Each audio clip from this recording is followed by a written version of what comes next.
Nursing assessment. Assess the patient history. Medical history.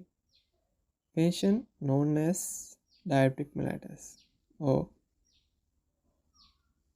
kidney problems,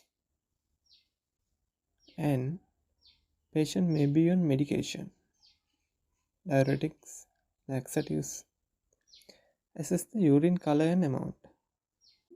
Decrease urine output less than 30 milliliter per hour in this patient.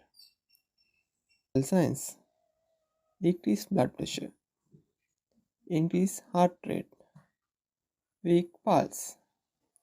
Assess the skin condition. Should be assess skin and mucous membrane, and assess signs and symptoms of dehydration. Nursing diagnosis. Fluid volume deficit related to diarrhea, vomiting, burns, sweating, bleeding, poor oral intake, and medications. Planning. To maintain normal fluid volume status. Monitor vital signs. Check skin turgor. Monitor input and output and urine color. Administer IV fluid as prescribed. Give health education about importance of oral intake. Check laboratory values. Monitor body weight. Implementation. Monitored vital signs. Checked skin turgor and mucous membranes. Monitored input and output and urine color. Administered IV fluid as prescribed.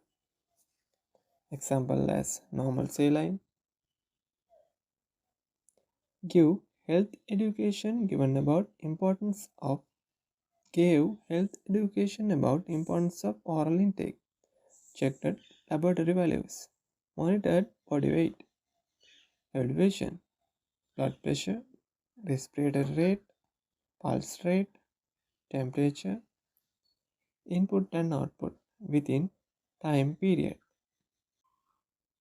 Generally, in fluid volume deficit patient, lab counts, urine specific gravity, blood urea nitrogen, hematocrit and hemoglobin ratio, RBC count, and serum sodium level is increased.